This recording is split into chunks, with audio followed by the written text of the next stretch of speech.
MotorWeek is made possible by Tire Rack.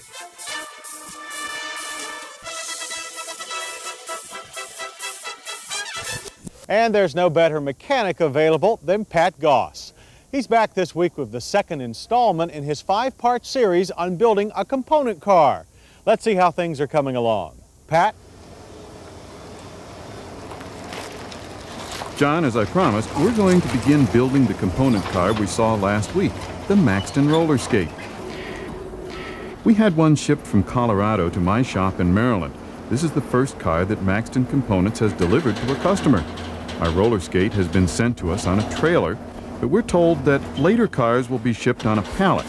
Either way, this is what you get. The body is already attached to the frame, and the car looks, well, like a car. But don't let this fool you. There's a lot left to do.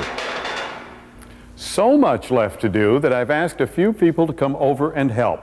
Now, the first thing that our instruction manual tells us to do is to put the Rollerskate up on jack stands and then inspect all of our parts. The parts that you'll need, including nuts and bolts, come with the kit in cardboard boxes. You'll need to check these things, and going through them all gives you a good idea of what's involved in the actual construction. It's all here. Wishful thinking on Craig's part. A few things didn't arrive, but the people at Maxton promised to send them. It doesn't matter. We don't need the missing parts until later anyway. The rear suspension comes complete. The axle and rear brakes are from a Mazda RX-7, and there's no assembly needed here. Up front, the suspension is also pre-assembled, but the brake calipers and hydraulic lines must be installed. There's an interesting combination of parts here.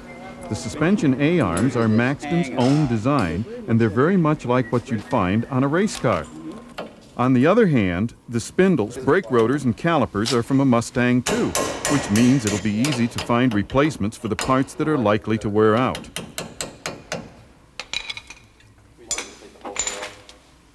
Before the other mechanical components can go in, the hood has to come off.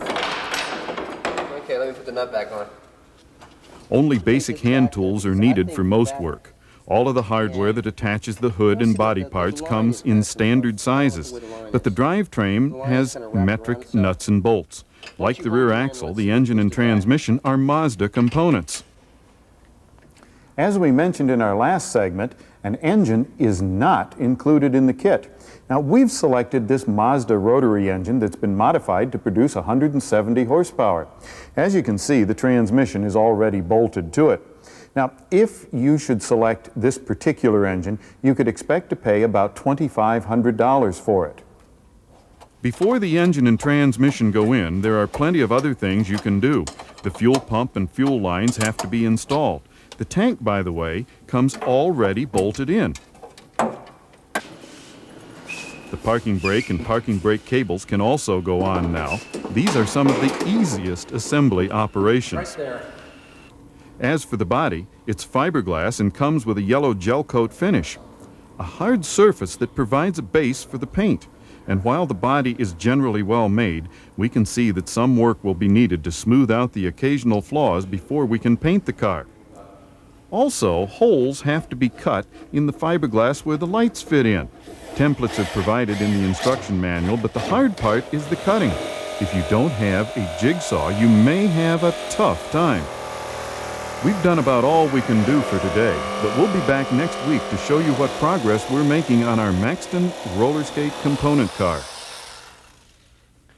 And if you have a question about the Maxton Rollerskate, or any other car for that matter, how about writing to me? The address is MotorWeek, Owings Mills, Maryland, 21117. That's MotorWeek, Owings Mills, Maryland, 21117.